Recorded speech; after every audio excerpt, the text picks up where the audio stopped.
অনেক দিন আগের কথা। একটি ছোট গ্রামের পাশে ছিল একটি শান্ত পুকুর। সেই পুকুরে ছিল মাত্র একটি মাছ, একটি উজ্জ্বল লাল রঙের মাছ।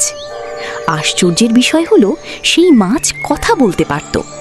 মাছ যে কথা বলতে পারত সেই রহস্য গ্রামের কেউ জানত না। একদিন সকালে গ্রামের এক দরিদ্র কৃষক রহিম হাতে একটি বড়শি নিয়ে মাছ ধরতে এলো।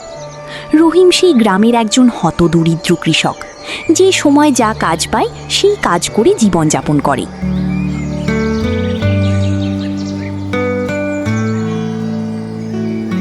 আজ যদি একটা মাছও পাই তাহলে বাড়িতে সবাই ভালো মন্দ খেতে পারবে। রহিম বড়শি পানিতে ফেলতে যাবে, ঠিক তখনই পানির ভেতর থেকে একটি কোমল কণ্ঠ ভেসে এলো। থামো কৃষক, দয়া করে বড়শিটা ফেলো না। কি কি কথা বলছে? আমি এই পুকুরের লাল মাছ। তুমি কথা বলতে পারো?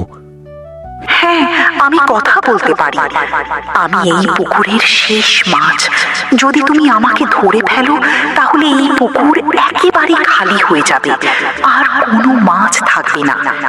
কিন্তু আমার পরিবারও তো ক্ষুধার্ত, পরিবারের সবাই না খেয়ে আছে। আমি এখন কি করব তুমিই বলো।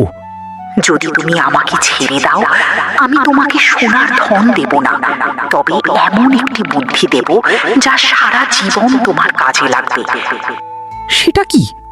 এই পুকুরের চারপাশে ফলের গাছ লাগাও আর আমাকে বাঁচতে দাও। কয়েক বছর পর দেখবি গাছে অনেক ফল ধরবে, পুকুরেও আবার অনেক মাছ হবে। রহিম মাছের কথা বিশ্বাস করল। সে মাছ না ধরে বাড়ি ফিরে গেল।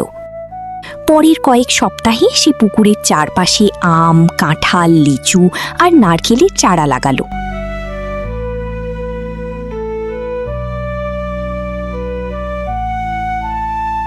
কিছুদিন পর গাছগুলো বড় হতে লাগলো।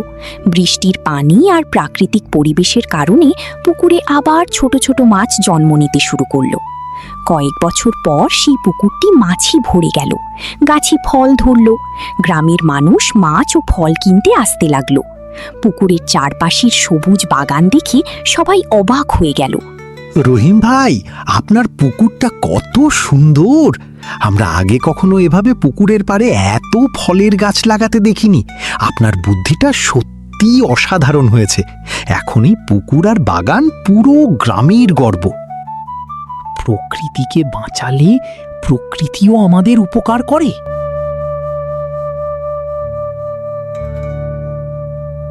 তুমি লোভ করনি, তাই আজ তোমার ঘর ভরে গেছে সুখে। সেদিনের পর থেকে রহিম আর কখনো অকারণে কোনো প্রাণীর ক্ষতি করেনি। তার পুকুর, বাগান আর পরিশ্রমী হয়ে উঠল তার সবচেয়ে বড় সম্পদ। আর গ্রামের সবাই বুঝতে পারল, প্রকৃতিকে ভালোবাসলে প্রকৃতিও একদিন তার প্রতিদান দেয়।